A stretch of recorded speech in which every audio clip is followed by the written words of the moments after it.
reste dans le vent. Ses deux yeux sont profonds, grands ouverts sur le monde.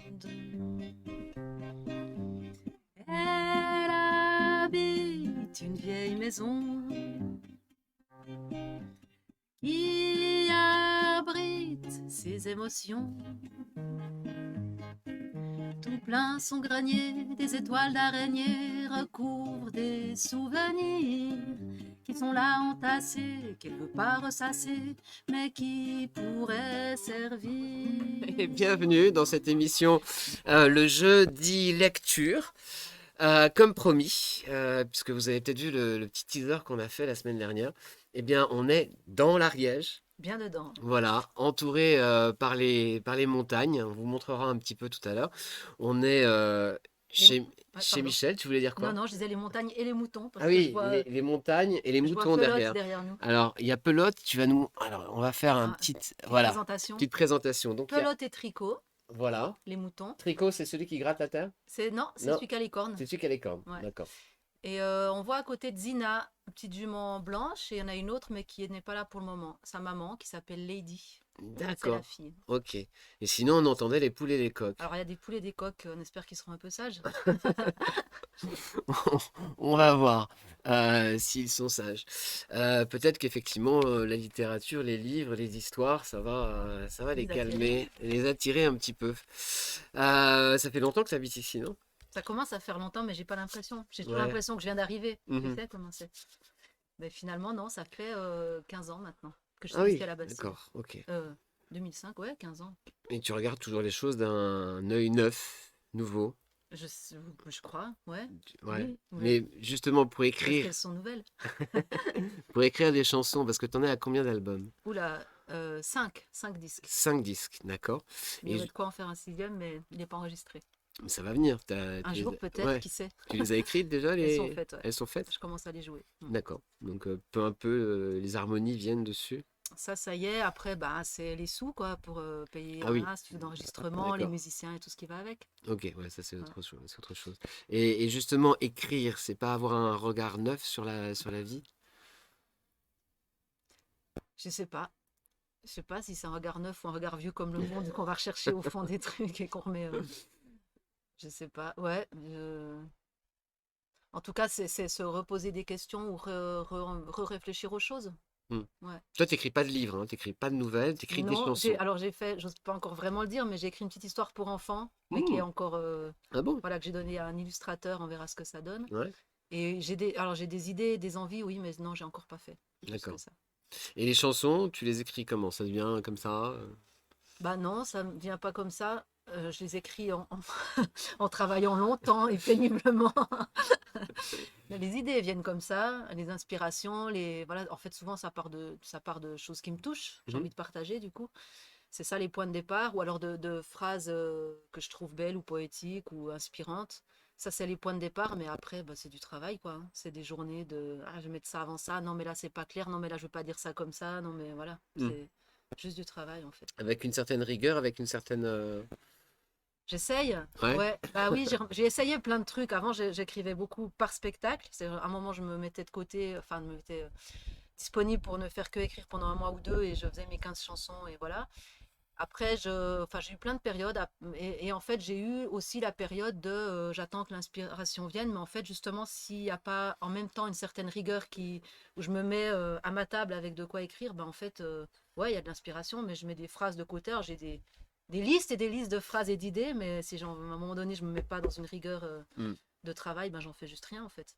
Et le temps passe très vite, tu Et vois, il le y a temps 15 passe ans que très je suis vite. là, mais tu dis, ah, des semaines, des mois, des années, des siècles passent, et tu te dis, merde, j'ai toujours rien fait. Donc je suis revenue à quelque chose de plus rigoureux, ouais. Maintenant, j'essaie de me mettre au moins tous les matins à ça, et en fait, après, c'est exponentiel, parce que comme je mets du temps à ça, ça donne encore... J'écris une chanson, mais ça me donne l'idée de trois autres chansons, etc. Donc après, ça s'auto-alimente, en fait. Et tu me parlais d'un paradoxe en fait, mais qu'on peut vérifier, que chacun peut vérifier tout le temps, c'est que écrire des chansons, il y a une rythmique, il y a une écriture particulière, ce sont des vers, il y a des rimes qui reviennent, il y a un refrain, et dans ces contraintes-là, tu trouvais une liberté. Ouais.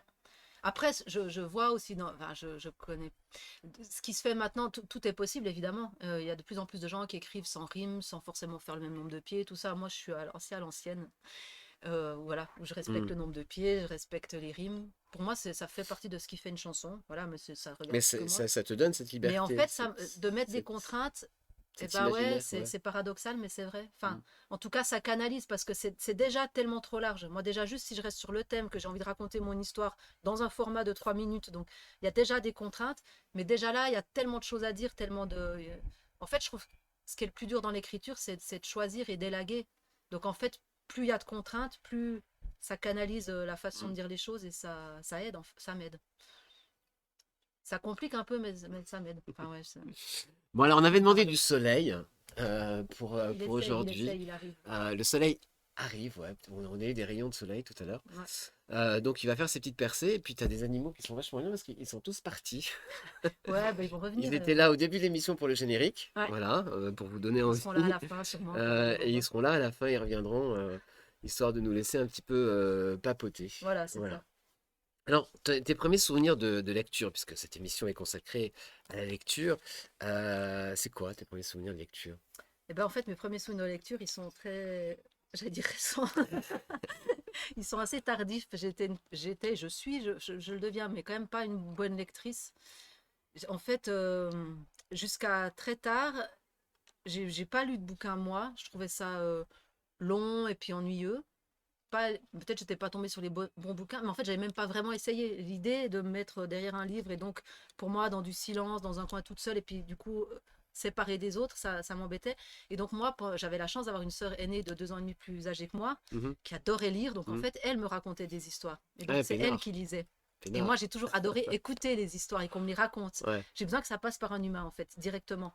C'est peut-être aussi pour ça que j'ai tout de suite adoré les chansons et que ça m'a parlé. J'ai besoin d'entendre la voix de quelqu'un qui me raconte. Donc j'ai eu ma sœur qui a été ma grande lectrice, une maman qui aimait bien lire et qui nous lisait tous les soirs une histoire, Mhm.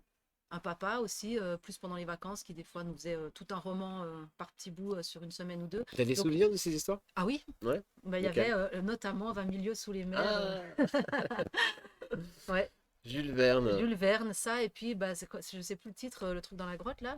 Je crois que c'est au centre de Au la centre Terre. de la Terre, ouais, Ouais. voilà. C'est Qui une me fait grosse peur. grotte. Voilà. Parce que mon papa attendait patiemment qu'on soit assez grand pour pouvoir nous le lire sans qu'on ait trop peur. Mhm. Et voilà, donc du coup, c'est devenu toute une histoire. On attendait d'avoir l'âge où il pourrait nous raconter ça. Et bon, ben voilà, en fait, j'ai du coup beaucoup aimé les histoires et je pense en avoir entendu beaucoup, mais toujours via des gens qui me lisaient, quoi. C'est Moi, vrai la que c'est un lecture. roman fantastique en fait au centre de la Terre. Moi je m'en souviens, j'en ai des bons souvenirs. Et de ces personnes qui trouvent une grotte, effectivement, qui Mm. rentrent et petit à petit ils descendent et ils vont Le s'en rendre secret de compte. la porte de fer. Ah, c'est quoi? Eh ben, c'est Je ne connais celui-là le pas. roman qui nous faisait peur. Ah bon? Pardon, parce que j'étais en train de me dire, ils entrent dans une grotte, mais après, ils sont enfermés. Et en fait, Ah c'était oui, le donc c'est pas secret de la pareil. porte de fer. Alors, est-ce que C'est c'était Jules c'est- Verne, ça c'est aussi, pas ou la même pas? chose. Le secret de la porte de fer. Je Ben, crois que je oui. sais pas, on va poser la Je demanderai à question. mon papa. Et puis voilà. Et peut-être quelqu'un qui nous répondra et qui nous dira de qui est le secret de la porte de fer. Je ne sais Ouais. pas du tout. En tout cas, dans ma tête, mais j'étais pas bien vieille et j'ai associé les deux. C'est peut-être Jules Verne quand même. Hmm. Et je crois que tu as des souvenirs du Club des Cinq, des Alors choses ça, comme c'est le ça. vrai premier roman que j'ai Ah, lu quand même. J'ai ouais. fini par. Mais pourquoi? Parce que j'étais dans, dans un contexte de vacances où je m'ennuyais beaucoup. Mhm. Et puis du coup, je crois que c'était tellement. Il y avait tellement rien de mieux à faire que du coup, allez, par dépit, je me suis dit, bon d'accord, on m'a donné un livre et j'ai lu. Et à ma grande surprise, bah, j'ai été vraiment prise dans le truc et je l'ai lu assez vite. Et j'ai trouvé, waouh, en fait, là, j'ai découvert que en fait oui on entrait dans un autre monde avec la lecture et que ce monde était plein de vie en fait Hmm.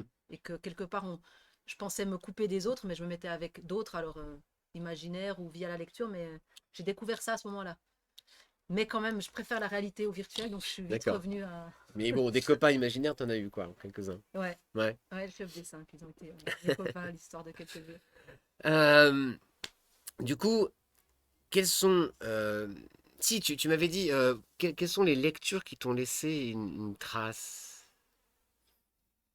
Je t'avais dit les lectures qui m'ont laissé bah moi en fait c'est vrai que maintenant, je lis plus, mais je suis très dans les bouquins de développement personnel ou Hmm, de. Alors, ils me laissent des traces, ceux-là. Mais hmm. du coup, c'est pas des romans, c'est pas des histoires. Je pense 98% de ce que je lis, c'est du développement personnel. Donc, Et si on rembobine Ouais, et qu'est-ce que qu'on j'avais se retrouve à, découvert? à l'école, Ah si, au collège, au lycée, où ouais, on a toujours des lectures qui sont obligatoires ouais, et on peut pas y on peut pas y échapper, couper, ouais. malgré tout. Heureusement, parce que du coup, ça fait finir certains livres, quoi. Oui, Au moins voilà. voir ce que c'est. Mm. Eh ben, il y avait eu Émile Zola. Voilà, je crois Ouais, que je c'est sais ça que que toi, tu tu m'as m'as dit dit. que tu n'avais pas Ouais. aimé. Moi, Non, j'avais La Goutte voilà. d'or, je me rappelle. Et du coup, je sais qu'on avait dû lire La Goutte d'or pour l'école et que j'avais tellement aimé ça, puis découvrir, voilà, toute cette atmosphère, début du siècle, Paris, tout ça. Et ben, du coup, je m'étais lu les deux, trois avant, après, quoi, la série, là. D'accord. De Germinal, je crois que c'est ça. Non, Ouais, c'est elle. enfin, c'est les Rougon-Macquart en fait. Ouais, ouais, Zola. Donc, je te donc crois. voilà, c'est toute la grande saga, effectivement, qui, moi, m'était passée un petit peu au-dessus de la tête, je dois avouer, à part Germinal. Mais voilà, comme quoi, effectivement, nous obliger aussi à lire des livres, ça peut être bien parce que parfois on n'aime pas et puis parfois on aime Mm. bien. Mais peut-être aussi que, tu vois, moi, comme j'étais assez vierge de lecture, ben, c'est un peu comme, je pense que les premières fois qu'on découvre quelque chose, il y a toujours waouh, c'est le plaisir de la découverte aussi. Mm. Tiens, ça remet dans un monde. Peut-être si j'en avais lu 15 avant avec des histoires encore plus extraordinaires, j'aurais trouvé celle-là plus ennuyeuse. Je sais pas, tu vois, mais Mm. c'était neuf. Donc, du coup, ça a peut-être Ça, participé. ça laisse des traces. Et donc, on a choisi quand même deux auteurs. Un qui est très connu, Oui, ouais, euh, ouais. qui s'appelle Romain Gary, qui a eu 2 fois le prix Goncourt, ce qui normalement est absolument impossible. Déjà, ça, Mais j'adore. on va vous raconter pourquoi ça a été possible pour Romain Gary. Euh, et Bartabas, donc qui est pas un auteur en fait, c'est un, Bah, du c'est coup, c'est ça y qui, est, il l'est. oui, ça y est, Mais il à la l'est, base, il est mais à très la base. connu, pas pour ça, il est très connu pour son théâtre équestre qui s'appelle Zingaro, Mhm. qu'il a monté. Donc, en fait, c'est plein de spectacles où, bah, moi, ça, je pense, c'était la découverte la plus, je sais pas, qui m'a le plus plu, et incroyable, parce que ça allie le monde du cheval, qui est une de mes grandes passions, celui du théâtre, et puis le voyage, le monde, parce qu'à chaque fois, et la musique. En fait, il allie vraiment, et puis la poésie. Enfin voilà, moi je connaissais le monde des chevaux, qui est assez terre à terre, voire Mm, assez brut. parfois, ouais. Pardon à tous ceux qui ne le sont pas, ça évolue Non, mais on quand le même. partage effectivement parce Voilà, que, et il y en a plein maintenant qui ouais. s'ouvrent, voilà, d'autres façons de voir, et même dans les centres équestres typiques. Enfin voilà. Mais en tout cas, il y a 20-30 ans, c'était quand même très. Ouais, bah voilà, soit tu faisais du cheval, mais on te parlait mal, Mm. et c'était quand même très terre à terre, et c'était un peu difficile de parler d'autre chose que. Voilà. Ou alors, dans le spectacle, où moi, c'est des clichés un peu ce que je dis, mais il y avait quand même un peu, pour moi, le monde, des fois, qui est un peu hors sol, qui est un peu que dans les idées, dans la création. Et lui, boah, je trouvais que. Il faisait le lien entre les deux d'une manière en plus, mais tellement magnifique et poétique et originale. Enfin, C'est vrai qu'il a plein de poésie. Il a créé, ah, je crois, 5 ou 6 spectacles ouais, de théâtre équestre, ouais, au où plus, je pense. Ouais. effectivement, peut-être plus, oui, Mm. 9-10, où effectivement les chevaux sont au centre de ce théâtre et où il en fait des choses absolument formidables. Ce Ouais, sont des voyages qu'on fait parce qu'on voit à travers le cheval des caractères, ouais, des personnages, des situations, ouais.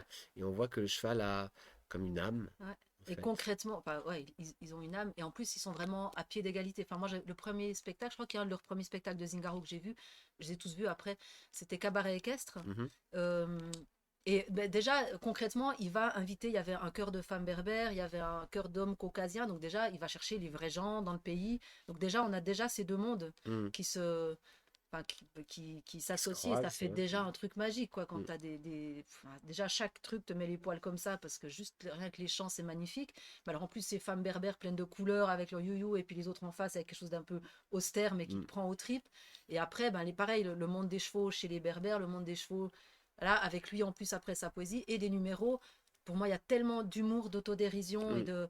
et les chevaux chez lui sont vraiment. Et d'ailleurs, alors ça, c'est culminant là dans son dernier spectacle, mais c'est vraiment des comédiens à part entière, et il n'y a pas les hommes qui vont dresser des chevaux. Évidemment que ça passe par des codes qu'ils ont mis ensemble, mais il y a plein de numéros où ils te montrent que c'est le cheval qui dirige les humains. Enfin voilà, il y a beaucoup ouais, d'autodérision et D'autodérision. d'égalité dans, Mhm. dans les rapports. Enfin, c'est C'est vrai que la vraiment culture puissant et du nouveau, quoi. cheval, c'est quelque chose que le monde entier partage, Mm, puisque le cheval, c'est aussi bien au Japon qu'en Chine, partout. Mm. qu'en Amérique du Sud, du Nord, en Europe, en Afrique.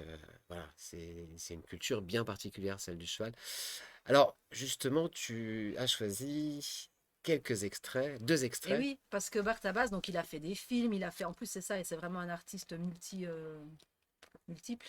Et là, il a écrit un livre qui s'appelle D'un cheval à l'autre. Et en plus, il écrit hyper bien aussi. Enfin bon, voilà, je pense qu'il sait tout faire. Il y a des gens comme ça. Je dis ça déjà? Eh ben ouais, on va rentrer directement Toi, tu voulais lire ça comme d'abord. ça. Oui, parce que la quatrième de couve, effectivement, je la trouve très. Pourquoi on appelle ça une quatrième de couve? Eh Est-ce que ben, tu le alors sais? là, je ne sais pas du tout. Je Tu me me suis poses demandé, parce qu'en fait, c'est juste l'arrière une. du bouquin, quoi. Oui, c'est l'arrière du bouquin, mais c'est une Alors, déjà, il quatrième n'y de a pas quatre couverture. couvertures, il y en a deux. Je ne comprends pas ce terme. Eh ben, écoute, on va chercher. Si vous avez la réponse. Et puis on va trouver. Voilà. Donc d'un cheval l'autre, c'est ce soir-là, après avoir copieusement arrosé l'arrivée du nouveau venu, que nous avons décidé, dans l'euphorie et l'unanimité, de le baptiser Zingaro. Il endosserait le nom de notre théâtre équestre et musical. Premier nommé, il donnerait à la troupe sa descendance. Plus tard, tandis que la fête se répandait dans la nuit et que s'épanchaient les cœurs imbibés, je me suis surpris, comme souvent, à ne plus trouver ma place. J'éprouve dans ces moments le besoin de me retirer, de m'évaporer sans au revoir ni salut. Je suis allé le rejoindre dans son box. Je n'ai pas allumé.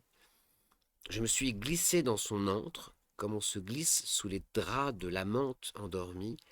Il était couché sur le flanc gauche. Je me suis assis près de lui. Il a tourné la tête vers moi sans se relever, un peu étonné de me voir, comme sorti d'un songe. Cette nuit-là, nous avons fait un pacte. J'allais contaminer son animalité et il allait me permettre d'exister parmi les hommes. Aux humains de mon espèce, nous allions nous révéler pour la vie. Voilà, c'est-à-dire que, C'est un beau programme. ouais, c'est magnifique, c'est ce qu'il dit effectivement à un moment. C'est des chevaux qui lui m'ont permis de vivre avec les humains. En tout cas, de ne pas vivre déguisé avec les humains. Mm, C'est vrai que les chevaux, par expérience, obligent à une profonde sincérité, mm. authenticité, si on préfère. Je préfère. Authenticité. Je suis d'accord avec toi. Du coup, je lis le Allez, on premier y va. passage. Donc, en fait, j'ai Ouais. pris simplement le début du livre parce que je trouve que c'est bien de commencer par le commencement. Je suis assez conformiste. Mais on va l'être tout au long de cette émission conformiste. Alors, en fait, il commence par un petit extrait de la Genèse, verset 19. Je ne sais pas si c'est des Mhm. versets, des chapitres. Pardon, grand-papa. J'ai un grand-père pasteur, il doit se retourner dans sa tombe. Là. Comment ça, tu ne sais pas? L'Éternel Dieu forma de la terre tous les animaux des champs et tous les oiseaux du ciel, et il les fit venir vers l'homme pour voir comment il les appellerait, et afin que tout être vivant portât le nom que lui donnerait l'homme. Et donc lui, il a justement écrit un bouquin qui s'appelle D'un cheval à l'autre, où il décide de nommer tous ses chevaux pour leur rendre hommage, en fait. Mais il va l'expliquer mieux que moi. C'est l'aube, enfin. Dans le barn, je les entends tous autour. Ils s'étirent un à un, lâchent des soupirs résignés. Ça tousse et pète comme une chambrée qui s'éveille. Dehors, le chant des oiseaux, timide par intermittence. Il est allongé là, nu sur les copeaux, tout éteint, sa tête sur mes genoux, mes doigts sans vie sur son chanfrein et son œil qui ne me voit plus. Il est parti. Encore un, parti. Ils sont tous partis, comme on s'endort, sans peur. Et moi, je reste.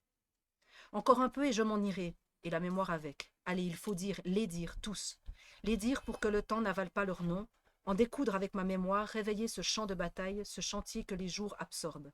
Je dois les faire revenir en moi, revivre seul à seul, pas à pas, ce que nous avons vécu, pour qu'ils se dressent à nouveau, qu'ils dansent encore un peu. Un carrousel de morts vivants. Le dernier tour de piste. Musique. Lumière. Et justement, à ce moment-là, il y a tes deux chevaux Ouais. Les qui petites nous musiques. rejoignent. Ah bah tu vois. Ils sont juste là, Et ils alors, t'écoutent. parce que j'avais une petite suite, je continue ou c'est... Ouais. Ouais. Je sais plus si c'était là ou là que je commençais. Mais je pense que c'est là. Il est 6h30 ce matin de janvier et me voilà le cul mouillé traversant la cour du centre d'entraînement de Grosbois. Ça s'affaire autour des chevaux, machine à trotter aux naseaux dilatés et qui fument de partout. Ça sent l'alcool camphré et la sueur. À grands coups d'eau, on rince bêtes et sulky. Alfred, il est au bureau. On me montre du doigt une porte entr'ouverte au fond de la cour. Le bureau, une pièce vide d'âme, un évier et une machine à café, quelques tasses, une boîte de sucre et sur le mur des photos de trotteurs passant en vainqueur le poteau d'arrivée, tous casaques grises, toques et brassards jaunes. Enfin, Le bruit d'une chasse d'eau, un paix sonore, et voilà une porte qui s'ouvre. Face à moi, rajustant son pantalon tant bien que mal sous sa bedaine, monsieur Alfred Lefebvre, l'homme aux 1000 chevaux, le plus gros maquignon de France. Bonjour jeune homme, vous venez pour le cheval? Hidalgo, oui. Vous avez l'argent? Je lui tends mon enveloppe qu'il ouvre négligemment. On avait dit combien déjà? 1200 francs, monsieur. C'est un bon cheval, vous savez. Tout en comptant, il sépare les billets en 3 petites liasses qu'il plie en deux et glisse dans un imposant portefeuille sorti de la poche arrière de son pantalon. Après avoir remis le cuir en place, il me tend la main, une énorme main que je m'empresse de serrer et qui, à ma grande surprise, ne manque pas de douceur. Cette poignée de main, je m'en souviens encore. Le cheval est à vous, jeune homme. Je préviens la Sève, vous pourrez le récupérer demain. Voilà, je viens d'acheter mon premier cheval. Jamais jusqu'alors je n'avais attaché d'importance à la possession d'un cheval, pas les moyens. Pour moi, l'animal que je montais ou soignais était le mien, et peu importait son véritable propriétaire.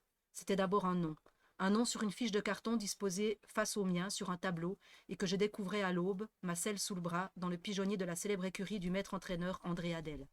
Un nom parmi presque 200 autres, répartis en 3 cours à l'entrée de Maison Lafitte, et qui n'étaient pas affichés sur les portes.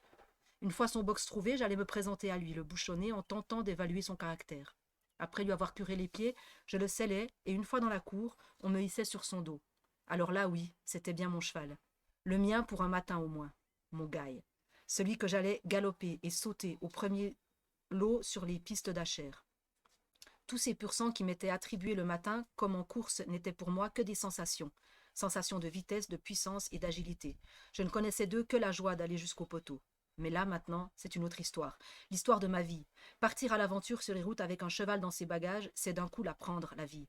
À bras-le-corps, avec son cortège de folie, d'inconnu, mais aussi d'angoisse et de responsabilité. Je viens d'adopter un enfant de 600 kilos. Ce solide animal, aux origines plus ou moins espagnoles, à la robe Isabelle et au regard si doux, se nomme Hidalgo. Hidalgo, un nom prédestiné pour colporter la genèse d'une vie don quichotesque. Caravane attelée, permis poids lourd en poche, j'embarque mon destrier dans un camion de fortune et je pars rejoindre mes compagnons d'infortune dans un village dont je ne peux me rappeler le nom.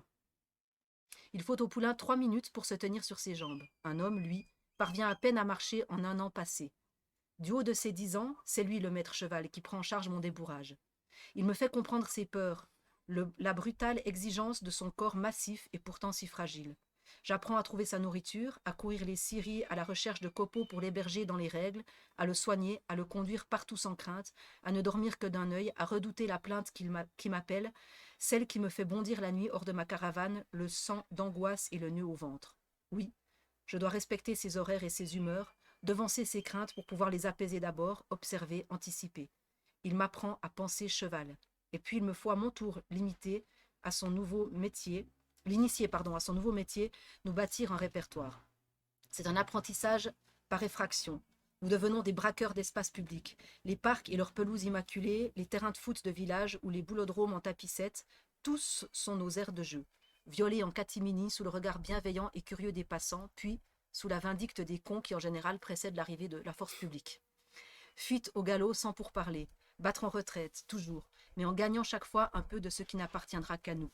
Nous nous construisons à la Bonnie and Clyde, sans calcul ni limite, à corps perdu. Ce soir, dans le calme d'une halte, bercé par le chant des grenouilles devant notre convoi installé pour la nuit, je le regarde décapiter goulûment l'herbe qui s'offre à lui. Cette vision bucolique apaise la tempête qui m'agite à l'intérieur. Parfois, il s'interrompt, relève la tête et me fixe, résigné. Il y a dans son regard de la compassion, celle des chevaux qui voient les pauvres hommes aller d'une comédie à l'autre.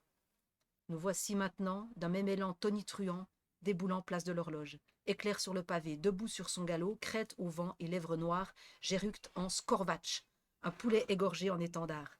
Le maître des chevaux, le maître des rats et leurs complices s'inventent un dialecte et assènent leur provocation amoureuse à un public médusé. Parade de légende pour un festival d'Avignon alors à son zénith. Il y avait tant de rage, tant d'amour à cracher ainsi à la face de ceux que nous pensions être le monde. Moi je sais qui je suis, dit Don Quichotte. Hidalgo fut le cheval de la préhistoire, celle du cirque Aligre. Il a fait et vu naître Bartabas le Furieux. Ce nom d'ailleurs, ce nom de guerre, je me le suis tatoué pour la vie, et désormais, il en sera de même pour celui de mes compagnons sabotés. Tous, je les nommerai. Donc donner un nom au cheval et parler cheval. Parler Mm. cheval, c'est quoi alors?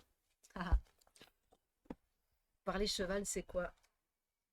Bah, c'est apprendre à écouter, je crois, d'abord, avant de parler. Mhm, Et bah, ça passe beaucoup par l'intuition mhm. et puis par créer des codes. Comment?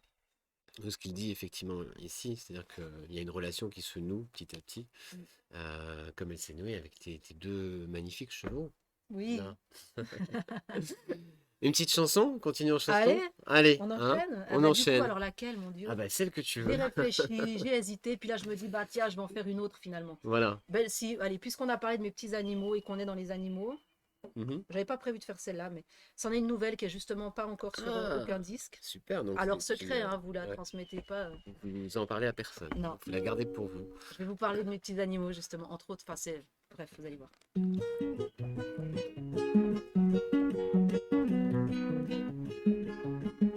J'ai une chatte adorable qui fait très bien la panthère. C'est un félin véritable, pas mes parties pubères. Il y a pelote et tricot, un couple de moutons qui font pas cocorico. Ben non, c'est des moutons bretons. Et j'ai deux juments coquettes qui broutent et qui se baladent. Des poules qui pondent des caquettes, un coq qui chante comme un malade. Des taupes et des escargots, encore à l'état sauvage. J'adore tous ces animaux, mais il me manque, c'est dommage. Il me manque un barba papa.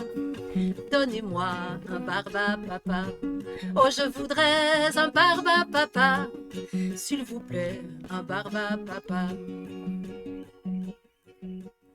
Ça commence à faire un bail que je suis célibataire. Ça devient plus qu'un détail, me court sur le caractère. Qui donc de la poule ou l'œuf? J'en sais rien, mais je constate que plus grand monde ne me bluffe, ne m'inspire ou ne m'épate.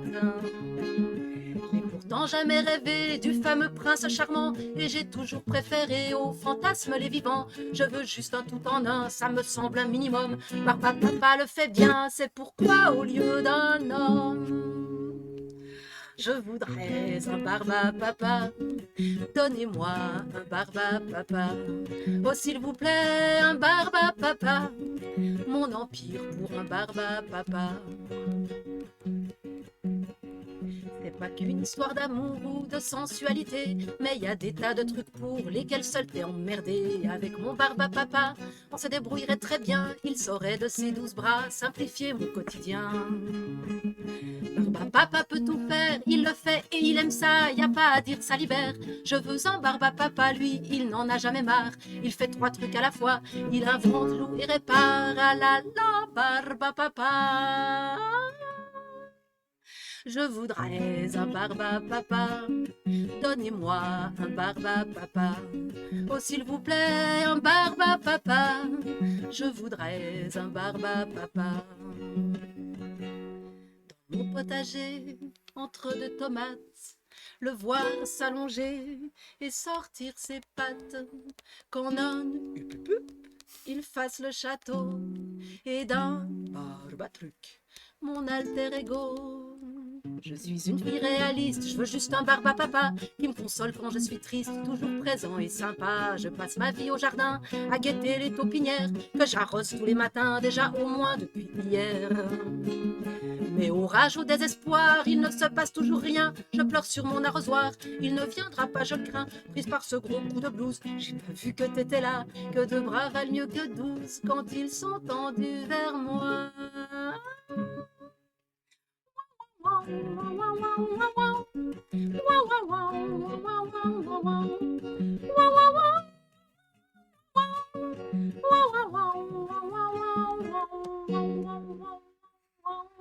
Bravo! Le Barba Papa. Barba papa, oui, Ah, ça rappelle des souvenirs, ça. n'est-ce pas? Voilà les premiers livres que j'ai lus en Ah oui, boucle. Barbatruc. Ça la portée de tous, hein. Ouais, j'avais les petits livres là. Ah Enfin, je ouais, les connais pas, les images du coup, mais d'accord. ah oui. Et Les donc, grandes fans, je suis toujours. 30 ans après, t'attends Mais ton après, bar. j'ai eu deux fils, si tu veux, donc j'ai découvert qu'ils en avaient fait du coup des dessins animés. Ouais, Je me suis retapé l'intégrale avec chacun des deux, donc ouais, ouais, c'est re à jour. d'accord. Et là, il te manque toujours le Barba Il me Papa, du manque coup. toujours, bah oui. Ok. On continue un peu sur Barsabbas. Est-ce que tu as un autre petit extrait? Ouais, j'en avais un autre. Allez. Continuer sur l'aventure des chevaux. Euh, En attendant, je vais vous montrer. On va peut-être le commander. Parce que, effectivement, l'extrait d'un spectacle, alors je ne sais pas de quel spectacle c'est. Et ben euh, galop arrière, je pense. c'est Gallo Arrière. où effectivement, il y a cette figure extraordinaire.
Voilà. Et donc, ce que vous avez vu à la toute fin, c'est ce qu'on appelle le galop arrière. Mm. Explique-nous ce que c'est. Je suis pas une grande technicienne, Ouais, hein, mais mais un tout bah, petit c'est du peu, galop en quelques en mots. arrière, quoi. C'est du galop en reculant. Et enfin, je peux dire une bêtise, mais je pense que, enfin, en tout cas, moi, je n'ai vu que Bartabas le faire. Et ben, vous allez voir l'extrait que j'ai choisi là Voilà. dans son livre. En fait, il explique que des grands maîtres en ont parlé, mais qu'apparemment, en tout cas, peut-être certains l'ont fait, mais il n'y a en tout cas pas de preuves ou de film de ça. Et voilà, il a décidé de le mettre dans son spectacle. Mais c'est juste un truc de ouf, en fait. Pour ceux qui connaissent les chevaux, Voilà. Et ça si, demande un travail. un travail de fou. Et en fait, si vous l'avez entendu, Ouais, on entend c'est vraiment, il en parle dans l'extrait, les temps du galop, tukutum, tukutum, tukutum, et pas poum poum poum poum poum poum, parce qu'on peut reculer. Bah non, là ça fait tukutum, voilà. tukutum, et pas poum poum poum. On t'écoute. Alors, je vous ai pris un extrait qui raconte ça, je crois. Alors, cette photo m'obsède. Je la regarde encore et encore. L'assiette du cavalier, cachée par le pli de sa veste, paraît très reculée, alors que ses épaules sont légèrement en avant. Les mains n'agissent pratiquement pas. Le cheval a ses jarrets ployés, mais son équilibre reste horizontal, bien que rassemblé à l'extrême. Dans ses Principes de dressage et d'équitation, chapitre Équitation savante, James Phillis écrit: le galop en arrière est une allure régulière et qui se décompose en 4 temps, exactement comme le galop en avant dans le rassemblé. C'est le plus difficile et le plus compliqué des airs. Je conseille de ne le demander qu'à des chevaux d'élite. Il faut en effet des reins et des jarrets exceptionnels pour supporter le rassemblé poussé à son maximum, sans lequel il est impossible d'obtenir ce mouvement. Et plus loin d'affirmer: Baucher a inventé l'expression galop en arrière, mais a absolument méconnu cette allure. Il effectuait ce que l'on peut appeler un terre-à-terre en arrière, où les 2 antérieurs et les 2 postérieurs frappent au sol simultanément. Il n'y avait pas pour lui un pied sur lequel galoper. Pas d'image animée, ni de témoins survivants. Il n'y a que parole d'encre.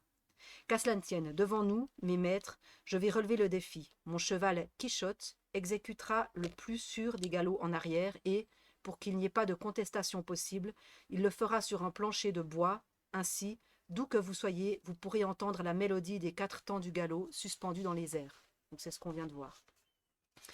Lui aussi, il pense et a besoin d'illusions.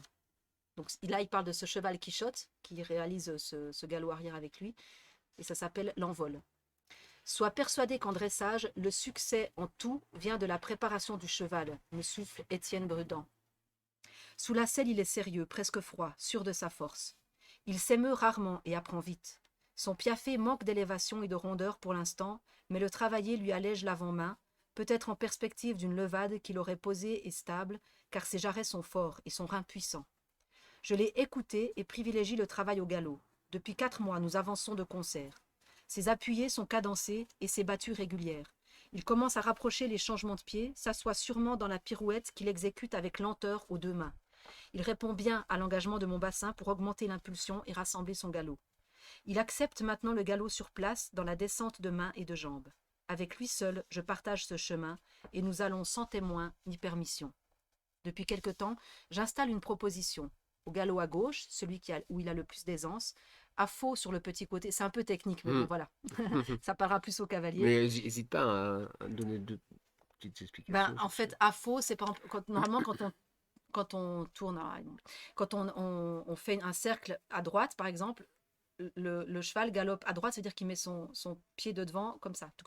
Il est devant le pied gauche. Et à faux, c'est-à-dire qu'il fait un cercle à droite, mais il met le pied gauche en avant. Mm. Voilà, il fait le contraire. Nous rassemblons jusqu'à galoper sur place, en avançant légèrement. Puis, presque arrivé au coin, je l'arrête et aussitôt lui demande quelques pas de reculer. Reine longue et caresse, nous rentrons à l'écurie. Je le sors 2 fois par jour. L'attente entre chaque séance me paraît interminable. Mais même à distance, le dialogue se poursuit. Au repos dans son box, il assimile les leçons et progresse par la pensée. La proposition fait son chemin, nous sommes connectés. La nuit, je lui rends visite. Il est tranquille et détaché, sûr de lui. J'écoute son corps.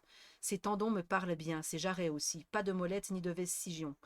Sa ligne de dos se renforce, son rein réagit avec souplesse à mes pressions de doigts.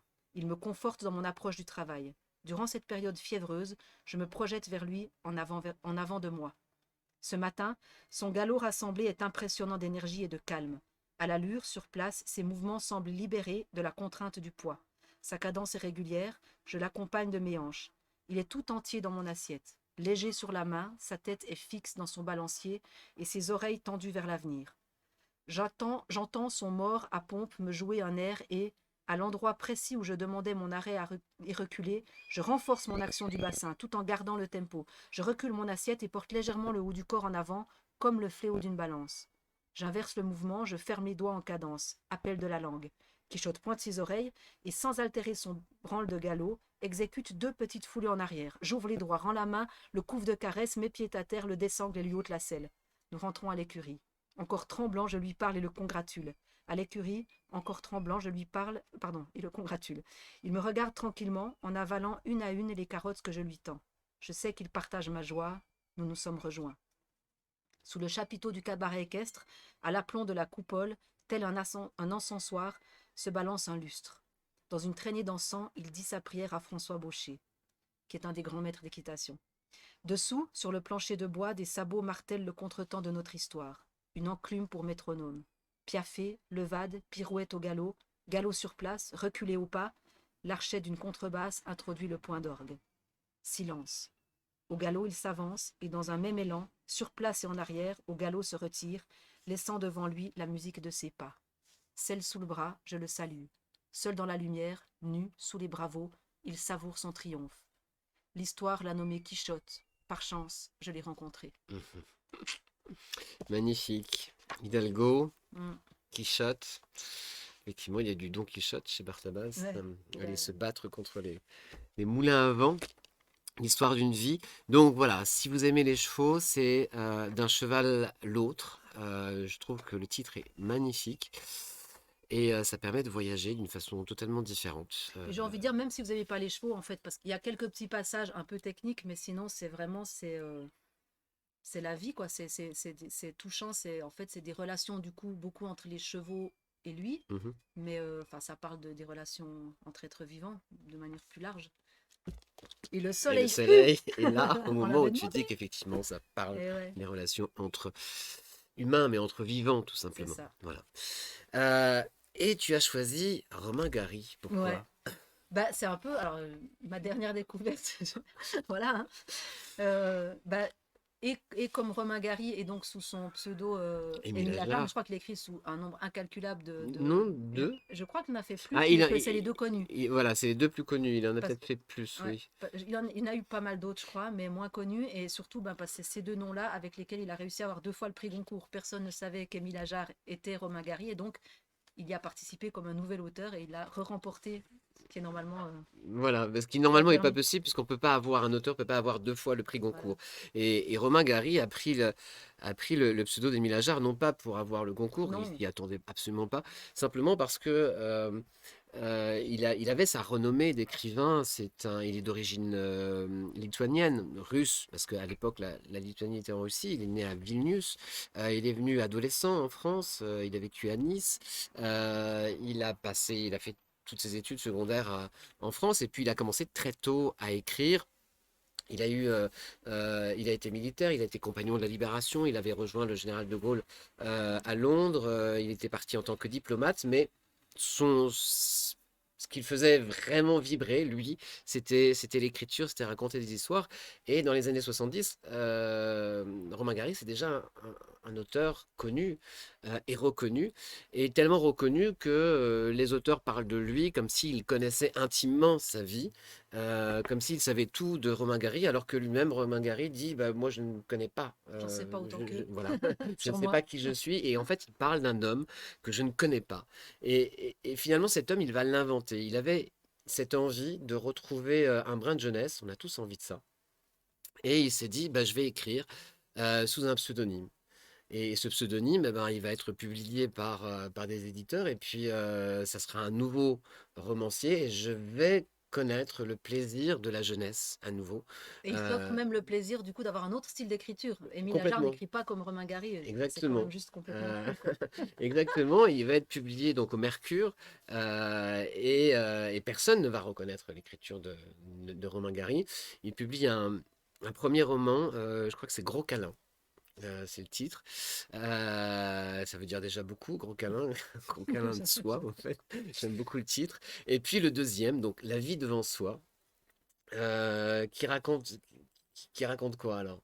Et ben alors La vie devant soi, c'est l'histoire d'un orphelin. Enfin, il n'est pas vraiment orphelin, je crois pas que sa mère est morte. Non, Enfin, voilà, non, c'est sa mère est, je crois, et encore vivante, oui, je crois. comme la Elle est plupart des. prostituée, Ouais, voilà, c'est pardon. ça. Non, mais on va dire pute, hein, de toute Je suis un façon, peu à l'ancienne, hein, on a le mot vous dit allez ce voir, qu'il veut dire. c'est très Ouais, il cru. fait pas dans la dentelle, hein, du Il coup, fait il pas dans appelle la un dentelle du tout, voilà, chat et exactement. une pute, mais avec beaucoup d'amour et Mm. de, hein, c'est sa maman quand même. Et de respect, ouais. Mm. Ouais, et enfin voilà, donc qui sont en fait. Et d'ailleurs, quand il dit qu'elles vont travailler, il dit elles vont se défendre. Mm. Et, donc, en fait, c'est ce petit garçon d'une dizaine d'années, il ne sait pas bien son âge parce qu'il ne sait pas bien sa date de naissance, Mm. qui est placé avec plein d'autres enfants comme lui chez une dame qui les garde, en fait, qui elle aussi était prostituée, donc on va dire ça bien. Non, on peut Euh, dire pute, hein. Et t'es non, pute aussi, en fait, elle le dit, hein, c'est écrit. ouais. Mais voilà, et donc elle est un peu à la retraite et elle garde un peu les enfants de toutes ces autres prostituées putes qui partent travailler, qui leur laissent leurs gamins, parce que voilà, des fois, bah, ça fait des enfants, et donc elle garde un peu tous ces enfants. Et donc il décrit en fait cette vie avec cette femme qui garde tous ses enfants et avec ses compagnons enfants. Et voilà. Et ce que j'ai adoré dans ce roman, c'est que mais pareil, c'est à la fois horrible et magnifique parce que il y a, ben voilà, il y a tellement d'amour, tellement de et en même temps dans un univers qui est glauque, mais il le raconte avec justement, c'est brut de décoffrage, mais je sais pas, ça reste poétique. Et puis moi j'ai adoré le langage parce que justement il parle, enfin c'est le langage de ce garçon de 10 ans, Mhm. avec les raccourcis que des fois font les enfants quand ils entendent des adultes parler et puis ils en font des résumés, mais qui sont juste, enfin il y a que les enfants qui savent faire ça. Et enfin il le fait d'une manière qui est tellement brillante. Et moi j'ai éclaté de rire 1000 fois dans ce bouquin. C'est vrai qu'on n'a pas l'habitude de lire ça, et pour le coup, c'est une vraie C'est écriture original quoi, c'est brute. vraiment. Ça fait du bien. Et donc, grâce à La vie devant soi, il est nommé au prix Goncourt. Personne ne sait Ah, c'est celui-là qui qui. a eu le prix? Oui, Ah, je savais même pas. Ok. personne ne sait qui est Émile Ajar. Donc, on attribue le Goncourt à quelqu'un qu'on ne connaît pas, euh, dont les journaux n'arrivent pas à avoir de biographie. Et je crois qu'il y avait eu une seule interview de lui. Ouais, Euh, c'est compliqué. donc c'était un peu compliqué. Et on ne saura en fait, en réalité, qui est Émile Ajar que 4 ans plus tard, en 1980, quand Romain Gary décidera de mettre fin à ses jours. Et il écrira à son éditeur une lettre pour dire qui est Émile Ajar. Et on apprendra à ce moment-là que le prix Goncourt a été attribué 2 fois Au même auteur. au même Ils sont auteur. magnifiques. Euh, je crois que la fin, les derniers mots de ce livre, en fait, dans lequel il révèle qu'il est Émile Ajar et Romain Gary sont les mêmes. Les derniers mots, c'est je me suis bien amusé. Adieu et merci. Et voilà, bah, j'allais te le dire. C'est ça. Ouais, c'est ça. Voilà. Eh ben, on va se lancer, Brut, de décoffrage. Et on va commencer par le début parce Toi que ça aussi, vous t'es donne. conformiste. Voilà. Je suis aussi conformiste. Et ça vous donnera envie, j'espère, de le lire ou de ne pas le lire. Parce qu'on a le droit de ne pas lire aussi, si on n'a pas envie, hein. Faites-vous le raconter si vous Voilà, n'avez pas envie de exactement lire. aussi, si vous avez envie. La première chose que je peux vous dire, c'est qu'on habitait au 6e à pied. Et que pour Madame Rosa, avec tous ces kilos qu'elle portait sur elle et seulement 2 jambes, c'était une vraie source de vie quotidienne avec tous les soucis et les peines. Elle nous le rappelait chaque fois qu'elle ne se plaignait pas d'autre part, car elle était également juive. Sa santé n'était pas bonne non plus, et je peux vous dire aussi dès le début que c'était une femme qui aurait mérité un ascenseur. Je devais avoir 3 ans quand j'ai vu Madame Rosa pour la première fois. Avant, on n'a pas de mémoire et on vit dans l'ignorance. J'ai cessé d'ignorer à l'âge de 3 ou 4 ans et parfois ça me manque. Il y avait beaucoup d'autres juifs, arabes et noirs à Belleville, mais Madame Rosa était obligée de grimper les 6 étages seule. Elle disait qu'un jour elle allait mourir dans l'escalier et tous les mômes se mettraient à pleurer parce que c'est ce qu'on fait toujours quand quelqu'un meurt. On était tantôt 6 ou 7, tantôt même plus là-dedans. Au début, je ne savais pas que Madame Rosa s'occupait de moi seulement pour toucher un mandat à la fin du mois. Quand je l'ai appris, j'avais déjà 6 ou 7 ans et ça m'a fait un coup de savoir que j'étais payé. Je croyais que Madame Rosa m'aimait pour rien et qu'on était quelqu'un l'un pour l'autre. J'en ai pleuré toute une nuit et c'était mon premier grand chagrin. Madame Rosa a bien vu que j'étais triste et elle m'a expliqué que la famille, ça ne veut rien dire et qu'il y en a même qui partent en vacances en abandonnant leurs chiens attachés à des arbres, et que chaque année il y a 3000 chiens qui meurent ainsi privés de l'affection des siens. Elle m'a pris sur ses genoux, et elle m'a juré que j'étais ce qu'elle avait de plus cher au monde, mais j'ai tout de suite pensé au mandat, et je suis parti en pleurant. Je suis descendu au café de Monsieur Driss, en bas, et je m'assis en face de Monsieur Hamil, qui était marchand de tapis ambulants en France et qui a tout vu.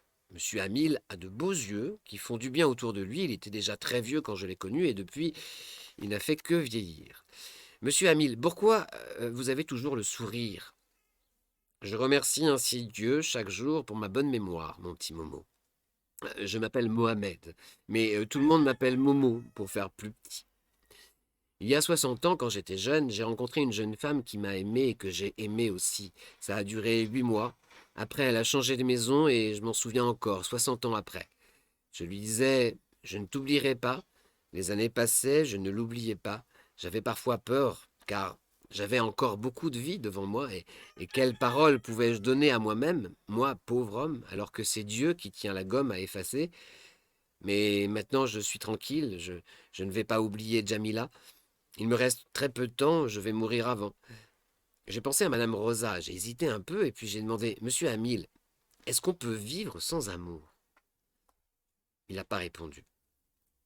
Il but un peu de thé de menthe, qui est bon pour la santé. Monsieur Hamil portait toujours une djellaba grise depuis quelque temps pour ne pas être surpris en veston s'il était appelé. Il m'a regardé et a observé le silence.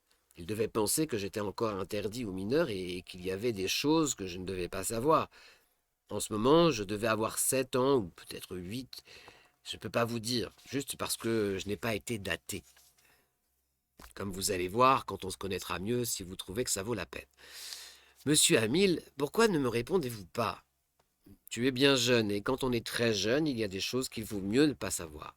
Monsieur Hamil, est-ce qu'on peut vivre sans amour? Oui, dit-il. Et il baissa la tête comme s'il avait honte. Je me suis mise à pleurer. Un tracteur Et il passe. y a un tracteur qui On passe, va laisser partir. qui croise une voiture sur un petit Voilà. chemin. Voilà. Et donc, il est possible qu'on vive sans amour, dit Monsieur Hamil. Oui, dit-il. Et il baissa la tête comme s'il avait honte. Je me suis mise à pleurer. Pendant longtemps, je n'ai pas su que j'étais arabe parce que personne ne m'insultait. On me l'a seulement appris à l'école. Mais je me battais jamais, ça fait toujours mal quand on frappe quelqu'un. Madame Rosa était née en Pologne comme juive, mais elle s'était défendue au Maroc et en Algérie pendant plusieurs années, et elle savait l'arabe comme vous et moi. Elle savait aussi le juif, pour les mêmes raisons, et on se parlait souvent dans cette langue. La plupart des autres locataires de l'immeuble étaient des Noirs. Il y a 3 foyers, Noirs rue Bison, et 2 autres où ils vivent par tribus, comme ils font ça en Afrique. Il y a surtout les Saracolais, qui sont les plus nombreux, et les tout-couleurs, qui sont pas mal non plus. Il y a beaucoup d'autres tribus rue Bison, mais je n'ai pas le temps de vous les nommer toutes. Le reste de la rue et du boulevard de Belleville est surtout juif et arabe. Ça continue comme ça jusqu'à la Goutte d'Or, et après, c'est les quartiers français qui commencent. Au début, je ne savais pas que je n'avais pas de mère, et je ne savais même pas qu'il en fallait une. Madame Rosa évitait d'en parler pour ne pas me donner des idées. Je ne sais pas pourquoi je suis né et qu'est-ce qui s'est passé exactement. Mon copain le Maout, qui a plusieurs années de plus que moi, m'a dit que c'est les conditions d'hygiène qui font ça. Lui était né à la Casbah, à Alger, et il était venu en France seulement après. Il n'y avait pas encore d'hygiène à la Casbah, et il était né parce qu'il n'y avait ni bidet, ni eau potable, ni rien. La Mahout a appris tout cela plus tard, quand son père a cherché à se justifier et lui a juré qu'il n'y avait aucune mauvaise volonté chez personne. La Mahout m'a dit que les femmes qui se défendent ont maintenant une pilule pour l'hygiène, mais qu'il était né trop tôt. Il y avait chez nous pas mal de mères qui venaient 1 ou 2 fois par semaine, mais c'était toujours pour les autres. Nous étions presque tous des enfants de pute chez Madame Rosa, et quand elles partaient plusieurs mois en province pour se défendre là-bas, elles venaient voir leur môme avant et après. C'est comme ça que j'ai commencé à avoir des ennuis avec ma mère. Il me semblait que tout le monde en avait une, sauf moi. J'ai commencé à avoir des crampes d'estomac et des convulsions pour la faire venir. Il y avait sur le trottoir d'en face un môme qui avait un ballon et qui m'avait dit que sa mère venait toujours quand il avait mal au ventre. J'ai eu mal au ventre, mais ça n'a rien donné. Et ensuite, j'ai eu des convulsions pour rien aussi. Les gosses sont tous très contagieux. Quand il y en a un, c'est tout de suite les autres. On était alors 7 chez Madame Rosa, dont 2 à la journée, que Monsieur Moussa, l'éboueur bien connu, déposait au moment des ordures à 6 heures du matin, en absence de sa femme, qui était morte de quelque chose. Il les reprenait dans l'après-midi pour s'en occuper. Il y avait Moïse, qui avait encore moins d'âge que moi, Banania, qui se marrait tout le temps parce qu'il était né de bonne humeur, Michel, qui avait eu des parents vietnamiens et que Madame Rosa n'allait pas garder un jour de plus depuis 1 an qu'on ne la payait pas. Cette juive était une brave femme, mais elle avait des limites. Ce qui se passait souvent, c'est que les femmes qui se défendaient allaient loin où c'était très bien payé et il y avait beaucoup de demandes et elles confiaient leurs gosses à Madame Rosa pour ne plus revenir. Elles partaient et plouf. Tout ça, c'est des histoires de mômes qui n'avaient pas pu se faire avorter à temps et qui n'étaient pas nécessaires. Madame Rosa les plaçait parfois dans les familles qui se sentaient seules et qui étaient dans le besoin, mais c'était difficile car il y a des lois. Quand une femme est obligée de se défendre, elle n'a pas le droit d'avoir la puissance paternelle. C'est la prostitution qui veut ça. Alors, elle a peur d'être déchue et elle cache son môme pour ne pas le voir confier. Elle le met en garderie chez des personnes qu'elle connaît où il y a la discrétion assurée. Je ne peux pas vous dire tous les enfants de pute que j'ai vus passer chez Madame Rosa. Mais il y en avait peu comme moi qui étaient là à titre définitif. Les plus longs après moi, c'était Moïse, Banania et le Vietnamien, qui a été finalement pris par un restaurant rue Monsieur le Prince, et que je ne reconnaîtrais plus si je le rencontrais maintenant, tellement il est loin. Quand j'ai commencé à réclamer ma mère, Madame Rosa m'a traité de petit prétentieux et que tous les Arabes étaient comme ça. Hein. On leur donne la main, ils veulent tout le bras. Madame Rosa n'était pas comme ça elle-même. Hein. Elle le disait seulement à cause des préjugés, et je savais bien que j'étais son préféré. Quand je me mettais à gueuler, les autres se mettaient à gueuler aussi. Et Madame Rosa s'est trouvée avec 7 gosses qui réclamaient leur mère avec des hurlements à qui mieux mieux, et elle a fait une véritable crise d'hygiène collective. Elle s'arrachait les cheveux qu'elle n'avait déjà pas, et elle avait des larmes qui coulaient d'ingratitude. Elle s'est caché le visage dans les mains et a continué à pleurer, mais cet âge est sans pitié. Il y avait même du plâtre qui tombait du mur, pas parce que Madame Rosa pleurait, c'était seulement des dégâts matériels. Madame Rosa avait des cheveux gris qui tombaient eux aussi parce qu'ils n'y tenaient plus tellement. Elle avait très peur de devenir chauve, c'est une chose terrible pour une femme qui n'a plus grand-chose d'autre. Elle avait plus de fesses et de seins que n'importe qui, et quand elle se regardait dans le miroir, elle se faisait de grands sourires comme si elle cherchait à se plaire. Dimanche, elle s'habillait des pieds à la tête, mettait sa perruque rousse et allait s'asseoir dans le square Beaulieu et restait là pendant plusieurs heures avec élégance. Elle se maquillait plusieurs fois par jour, mais qu'est-ce que vous y voulez faire? Avec la perruque et le maquillage, ça se voyait moins, et elle mettait toujours des fleurs dans l'appartement pour que ce soit plus joli autour d'elle. Bon, quand elle s'est calmée, Madame Rosa m'a traîné au petit endroit et m'a traité de meneur, et elle m'a dit que les meneurs étaient toujours punis de prison. Elle m'a expliqué que ma mère voyait tout ce que je faisais et que si je voulais la retrouver un jour, je devais avoir une vie propre et honnête, sans délinquance juvénile.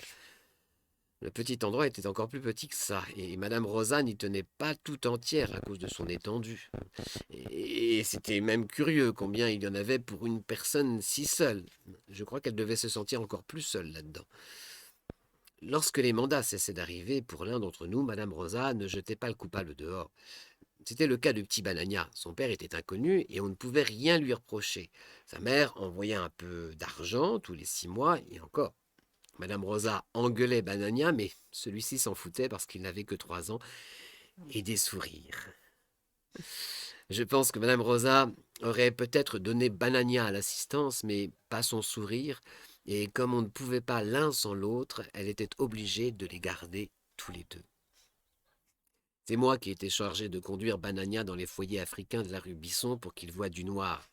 Madame Rosa, il tenait beaucoup. Il faut qu'il voie du noir, sans ça, plus tard, il ne va pas s'associer. Je prenais donc Banania et je le conduisais à côté. Il était très bien reçu car ce sont des personnes dont les familles sont restées en Afrique et un enfant, ça fait toujours penser à un autre. Voilà. La vie devant soi, euh, Romain Gary, Émile Ajar. Donc cette histoire d'amour de ce petit garçon arabe qui ne connaît pas sa mère pour cette très vieille femme juive. Euh, surprenante histoire, surprenante écriture. Ça nous fait voyager euh, autrement. Voilà. Mm. On arrive à la fin de l'émission. Déjà, bah ouais, Bah ouais, ça ça passe passe vite. vite, hein. Bah oui. Ça passe trop vite. Ouais. En chanson, Allez, une petite dernière chanson. petite chanson d'amour, Ouais, une petite chanson d'amour avec, un petit avec rayon de le soleil soleil. Voilà. et peut-être non les animaux. Ouais, Ils sont regarde, là, elle vient de regarde. revenir. Ils Non, sont mais ce juste son, là. là, c'est juste. On va mettre la caméra sur les animaux. J'aimerais pouvoir te dire je t'aime, mais j'ai peur que tu entendes je te veux. J'aimerais pouvoir te dire je t'aime sans te demander d'être amoureux. J'aimerais pouvoir te dire je t'aime sans que tu penses que je ne t'appartienne. J'aimerais pouvoir te dire je t'aime sans que rien de plus ne nous tienne.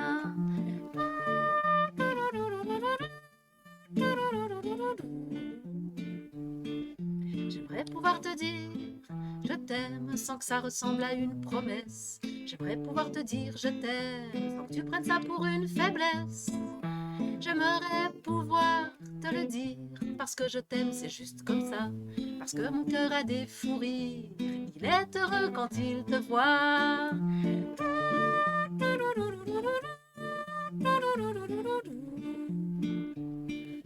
Parce que je sens la différence, je me sens plus forte et plus belle, comme apaisée en ta présence. Parce que tu souffles dans mes ailes et que ma peau enfin respire quand tu la frôles du bout des doigts. Et parce qu'il n'y a rien de pire que garder un je t'aime pour soi.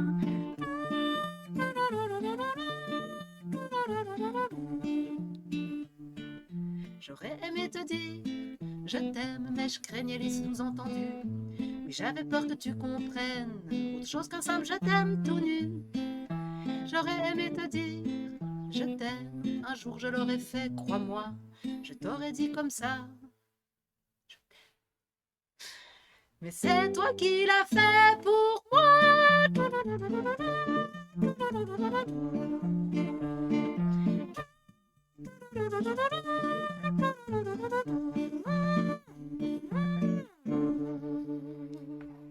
Super, merci.